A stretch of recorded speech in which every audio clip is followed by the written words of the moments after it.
እንደምናችሁ ልጆች፣ ዛሬ ደግሞ ይዤላችሁ የመጣሁት ተረት አንበሳና አይጥ የሚል ነው። ከዕለታት አንድ ቀን አንበሳ ጫካ ውስጥ ተኝቶ እያለ ትንሽ አይጥ ጫካ ውስጥ ስትሄድ በአጋጣሚ ዞሮ ስትል ከአንበሳው በጣም ቅርብ እንደሆነች ታይና ድንቅጥ ትላለች። ከዛ በኋላ ድንብርብር ብላ ለመሮጥ ስትሞክር በአንበሳው አፍንጫ ላይ ትሄዳለች። አንበሳውን በንዴት ይነቃና ቀብ ያረጋታል። ወደ አፉ ሲያስጠጋት እባክህን አትብላኝ አንበሳ፣ እባክህን ልቀቀኝ፣ ምናልባት እኔም ደግሞ አንድ ቀን ብድሬን እከፍላለሁ፣ አግዝሃለሁ ትለዋለች።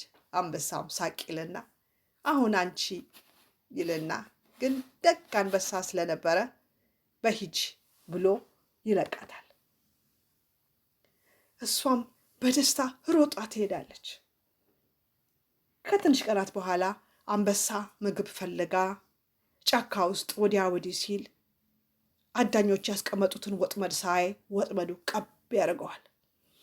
ለመፍታት ራሱን ከዛፍ ውስጥ ለማውጣት ሲሞክር አልቻለም። በዛ ንዴት ጫካውን በንዴት በተሞላ ድምፅ ይሞላዋል። ትንሿ አይጥ ድምፁን ትሰማና ሮጣ ሮጣ ሮጣ ሮጣ ወደ አንበሳው ትመጣለች። እሱም በዛ ወጥመድ ተተብትቦ አየችው። ከዛ በኋላ ትሄድና ከፍ ወዳለው ገመድ ሄዳ ባፏ ይዛ እኝክ እኝክ እኝክ ያደረገች ያንን ገመድ ብጥስ አደረገችው። ከዛ በኋላ ደግሞ ሌላውን ብጥስ አድርጋ አንበሳውን ነፃ ወጣችው። ያለፈው ጊዜ እከፍላለሁ ብድሬን አግዝሃለሁ ስልህ ስቀህብኝ ነበር አደለ አለችው።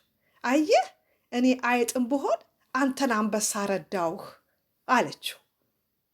ከዛ በኋላ ጓደኛ ሆኑ። እሷም ደስተኛ ሆነች፣ አንበሳውም ደስተኛ ሆነ። አያችሁ ልጆች፣ ደግ መሆን ሁል ጊዜ ጥሩ ነው። ደግ ስንሆን ሌላም ሰው ለኛ ደግ ይሆንልናል።